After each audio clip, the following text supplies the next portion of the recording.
John Corla, there is a bit of a here we go again with yet another criminal justice provision, and it is, to be honest, getting a little bit tiresome and repetitive at this stage, and it does remind me of the slogan, no justice, no peace. And I honestly think we would be far better off spending our time here looking at the conditions that give rise to international terrorism and destabilisation, the breakup of areas like the Middle East and the role of Western imperialism in that situation, than spending time on an even greater securitisation of the EU.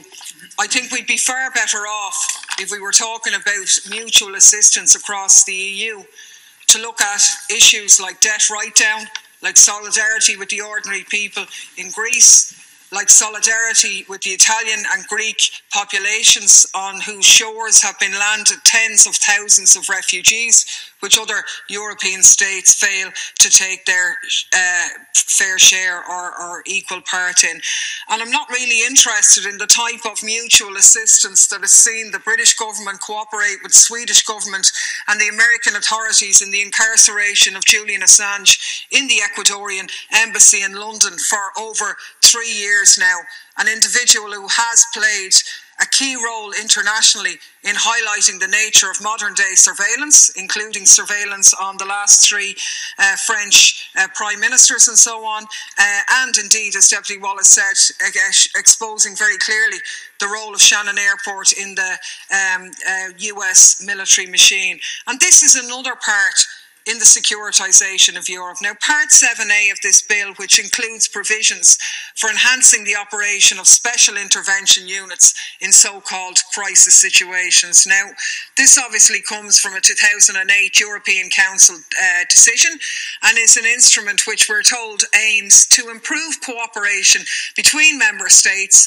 special intervention units in man-made crisis situations that present a serious and direct physical threat, such as a terrorist incident, etc. But of course, it could also be meaning an outpouring of civil unrest either. And, you know, let's be clear, special intervention units in the old Hollywood eras are, elite police forces or so on. But they are, and the legislation calls them, paramilitary police units that assist under Article 18 of the Prüm decision with policing mass gatherings and similar major events, disasters and serious accidents. Now, the Council decision that gives this bill legislative effect complements and extends the provisions of that decision, and it allows for forms of police assistance between member states through special intervention units in other situations, namely in what is described as crisis situations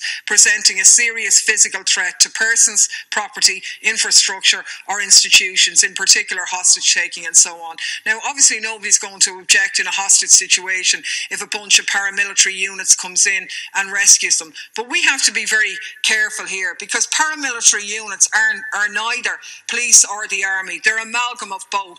And we've had a difficulty here in our own state about civilian police force and the lack of accountability that exists there. How much worse is that when you're dealing with a military aspect and a paramilitary aspect as well? And in the European context, these special units operate transnationally under the umbrella of a network called Atlas, which was set up obviously following the 9/11 attacks. And Atlas works under supervision and is financed by the Directorate General of Home Affairs of the EU Commission, and neither the Commission nor the Directorate are democratically elected, and in actual fact Atlas then, in terms of its activities, is unaccountable to anybody. Now, the terrorist attacks in the United States and in Europe in the years since 2001 have really led to the sort of relentless focus on international terrorism that we're sort of very fond of hearing about. The so-called new security agenda has gone hand in hand with that. It's been a very strong driver for the reorganisation of police institutions in many countries around the world. And as sociologist Matteo De Flame has put it, as terrorism is conceived as warlike behaviour and is responded to by military actions, it brings up the problem of a potential militarisation of the police. And there are lots of reasons to be wary of this. The most obvious being obviously that in everyday life, at least in Ireland and throughout most of Europe, we're not living in a combat zone, and we shouldn't be inviting combat-ready militants into the middle of it either. But unfortunately, that's what Atlas is. It's what Robert Warren has described as a pop-up army that's mobilised transnationally to preemptively militarise cities facing major demonstrations. Now, our own Special Intervention Unit, the Emergency Response Unit, was obviously pulled in to help in the G8 summit in Fermanagh in 2013 with a big lockdown of citizens' democratic movement. When the G7 took place in Brussels last year, Belgium's Special Intervention Unit, the CGSU, were sitting on top of Barack Obama's hotel, snipers at the ready. And of course, in 2013, we had, when the Queen's visit here and, of course, President Obama's visit, we had an absolute and utter lockdown of this city. Now, we know that she had to get rid of a lot of the emergency GMC Sierra barriers that she bought. But, I mean, seriously, it was getting a bit ridiculous when the Dáil was locked down last winter also. And I mean, back in 2013, we had an article about the Emergency Response Unit. The Irish Independent told us that it has been deployed on more than 100 VIP duties a year. So heavily armed, state-funded paramilitary police units are being deployed to protect very important persons.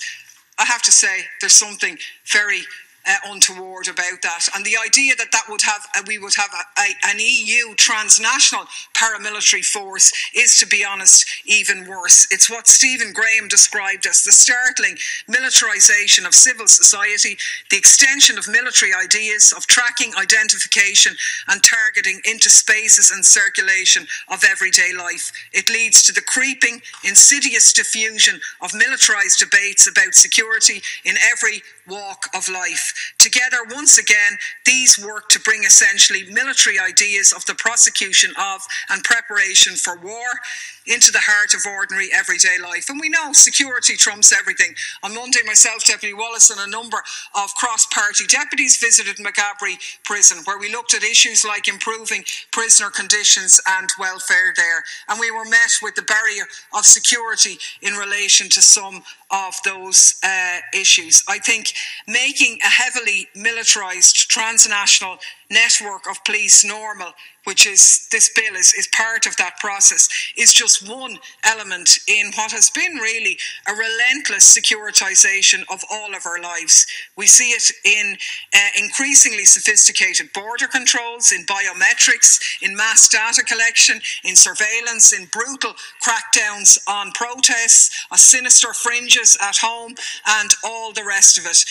And it's a very, very worrying trend in terms of the erosion of human rights, because states of security exception rapidly become states of everyday normality. And I think we saw that very much in the riot police in Greece, who were deployed en masse to protests in 2010, but 2 years later they're standing guard on street corners in Athens every day of the week. We see 3,000 armed police officers bringing Athens to a standstill last March as students from hundreds of schools took part in a student parade. We see it in Spain's new gag law, which effectively outlaws protests in that country on pain of a multi €600,000 fine. And obviously we see it in the lockdown, as we saw in our cities. And I just don't think that that's healthy. In actual fact, what we have is a security industry across Europe now that this debate is feeding into, and a security market and interaction there. We have security fairs with names like the Counter-Terror Expo and the Info Security Europe, where government representatives rub cheeks with the private security industry, each selling its wares to the others. And, information exchange doesn't just happen between the special intervention units of the EU member states. We have, obviously, Israeli expertise being used as well, and so on. I think the provisions of this bill, in conclusion, Count Corla, while the particular provisions don't explicitly relate to protest. I think there is an overlap there. It is a further extension of a security state, a further normalisation of a discourse of constant war that, in my opinion, is as dangerous as it is at odds with reality.